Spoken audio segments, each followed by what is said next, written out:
France फसाद का angle, शरणार्थी टेरर। अब ये क्या सामने आ रहा है, इस पर हम बात करेंगे। फ्रांस दंगाइयों के चंगुल में फंसकर जल रहा है। मुट्ठी भर लोगों ने फ्रांस के पूरे सिस्टम को लाचार बनाकर कई शहरों को हाईजैक कर लिया। फ्रांस के नागरिकों का सब्र जवाब देने लगा है, क्योंकि ये वो लोग हैं जिन्हें फ्रांस ने शरण दी है, रहने को घर दिया, रोजगार और बेहतर जिंदगी दी। अब यही लोग फ्रांस के शहरों को जला रहे हैं। फ्रांस में जो भी हो रहा है उसे दुनिया के कई देश अपने लिए सबक मान रहे हैं। वो तमाम देश जो शरणार्थियों को सहानुभूति के साथ रख रहे हैं, फ्रांस के हिंसा ने उन्हें चेतावनी दे दी है, वार्न कर दिया है। फ्रांस में दंगा इतने बेकाबू हो चुके हैं कि पुलिस की तमाम कोशिशें नाकाम साबित हो रही हैं। देखिए आप।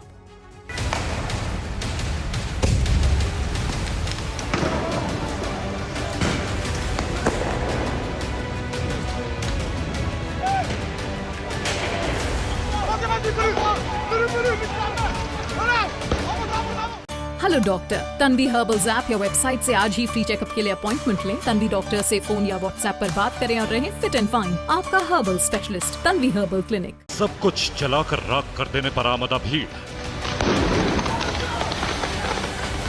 जगह जगह आग की लपटें, टूटी हुई दुकानें, सड़क पर बेखौफ दंगाई। फ्रांस से आ रही तस्वीरों का यह सिलसिला थमने का नाम नहीं ले रहा है।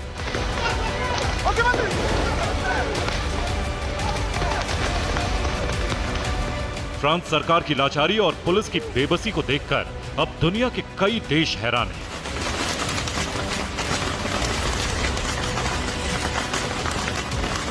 कौन है ये दंगाई जो अपने ही देश को बदसूरत बनाने पर तुले हैं?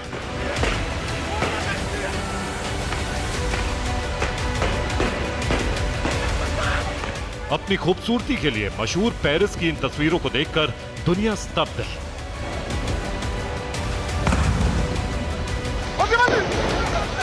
आखिर कब थमेगा ये दंगा? कौन हैं ये लोग? आखिर फ्रांस की हिंसा की चर्चा हिंदुस्तान समेत यूरोप के कई देशों में क्यों होने लगी? इन सब का जवाब जानने से पहले जरा मौजूद सूरत हाल देख लीजिए।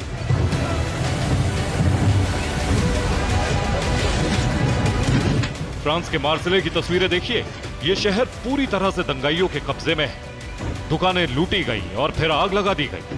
पुलिस का रास्ता रोकने के लिए सड़क के बीच में भी आग लगा दी गई। नैनटेरे में भी पुलिस दंगाइयों के आगे बेबस है। जिस इमारत में आग लगी है वो एक बैंक है। बैंक में घुसने के बाद दंगाइयों ने इसे आग के हवाले कर दिया। बैंक में मौजूद कैश भी इस आग में जल गया।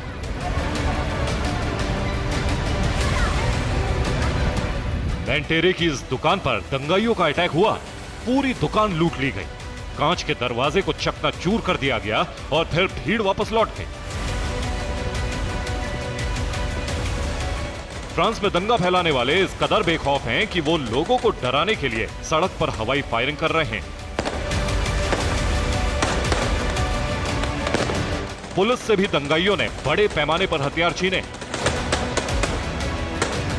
मार्सेले में सबसे बड़ी पब्लिक लाइब्रेरी को दंगाई ने जला दिया।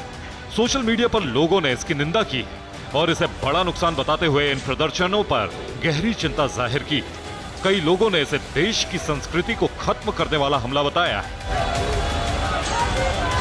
दंगाइयों से निपटने के लिए अब पुलिस को स्पेशल प्रोटेक्शन वाला ड्रेस दिया गया है। सरकार सड़क पर बख्तरबंद गाड़ियां भी उतार रही है। दंगा लियोन तक पहुंच चुका है। देखिए कितनी बड़ी भीड़ है। लोग आग लगाकर नारे लगा रहे हैं।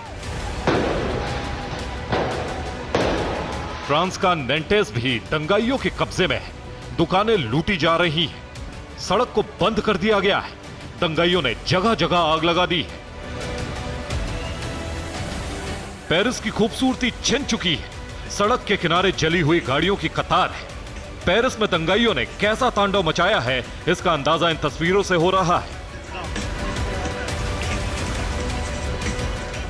मार्सेले की इन तस्वीरों को देखिए। प्रदर्शनकारी कैसे शटर को काट रहे हैं ताकि दुकान लूटी जा सके। रिपोर्ट के मुताबिक दंगाई ज्वेलरी शॉप को लूट रहे हैं। सड़क पर मौजूद इस भीड़ को देखिए। सभी के सभी नकाबपोश हैं। ये अपना चेहरा नहीं दिखाना चाहते, लेकिन पूरे शहर को जलाकर राख करना चाहते हैं। काले कपड़ों में छिपे इन्हीं चेहरों को लेकर सवाल उठ रहे हैं। फ्रांस की यह तस्वीर सबसे अहम है। इसे यूरोप के तमाम देश एक चेतावनी के तौर पर ले रहे हैं। इसमें दंगाइयों से भिड़ रहे लोग फ्रांस के नागरिक। यहां पुलिस नहीं बल्कि झड़प दंगाई और फ्रांस के लोगों के बीच हो रही। फ्रांस के लोग इन दंगाइयों को खदेड़ने निकले। अब आपके मन में सवाल आ रहा होगा कि आखिर फ्रांस के नागरिकों को दंगाइयों के खिलाफ डंडा उठाने की नौबत क्यों आई? अब इस दंगे से जुड़ी तमाम पहलुओं को जान लीजिए। सबसे पहले आपको संक्षेप में बताते हैं कि यह दंगा क्यों हुआ। मंगलवार को फ्रांस में 17 साल के लड़के को गोली मारी गई। ट्रैफिक पुलिस पर गोली मारकर हत्या करने का आरोप है। लड़के का नाम नाहेल है। मां अल्जीरिया और पिता मोरक्को के हैं। नाहेल के पिता और मां दोनों फ्रांस में शरणार्थी के तौर पर आए थे। नाहेल नाम के लड़के को श्रद्धांजलि देने के लिए शरणार्थी जमा हुए और फिर दंगा भड़क गया। फ्रांस में मुस्लिम शरणार्थियों की बड़ी आबादी है।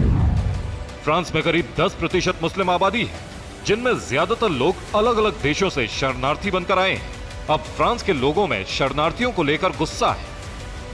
ये लड़ाई जो बेसिकली पेरिस में हो रही है, जो राइट्स पेरिस में हो रहे हैं, ये माइनॉरिटीज़ और पुलिस की लड़ाई है। ये बताना भी ज़रूरी है कि 2022 में 13 मौतें हुई थी, जो कि मोस्टली अरब या फिर ब्लैक ओरिजिन्स के लोग थे यहाँ पे, और 2023 की ये तीसरी मौत है। यहाँ के लोगों को एक तरीके से याद दिला रही है ये बात 2005 में, जब सिमिलर तरीके का एक इंसिडेंस हुआ था और पूरे फ्रांस में उसका प्रोटेस्ट हुआ था। फ्रांस के लोग अब सरकार पर सवाल उठा रहे हैं कि आखिर फ्रांस में इतने बड़े पैमाने पर शरणार्थियों को क्यों आने दिया गया। फ्रांस में हिंसा के बीच अब यूरोपीय देशों में भी शरणार्थियों को लेकर सवाल उठ रहे हैं। सवाल है कि क्या शरणार्थियों को लाकर बड़ी गलती कर दी गई? पिछले 25 सालों में फ्रांस में मुस्लिमों की संख्या दोगुनी हो गई है। अल्जीरिया, मोरक्को, ट्यूनीशिया से बड़ी तादाद में मुस्लिम फ्रांस में आए हैं। फ्रांस में मुस्लिमों की आबादी 60 लाख के करीब हो चुकी है। फ्रांस की मुस्लिम आबादी सालाना 17% की अनुमानित दर से बढ़ रही है। फ्रांस में जो भी हो रहा है उसे यूरोपीय देशों के लिए सबक माना जा रहा है। माना जा रहा है कि अब खुली सीमा नीति में भी बदलाव हो सकता है। दुनिया हैरान है कि फ्रांस ने जिन्हें शरण दी, जिन्हें घर और रोजगार दिया, एक बेहतर जिंदगी दी, आज वही लोग फ्रांस का एहसान चुकाने के बजाय उसे जलाने पर तुले। Bureau report, TV9 Bharatvarsh.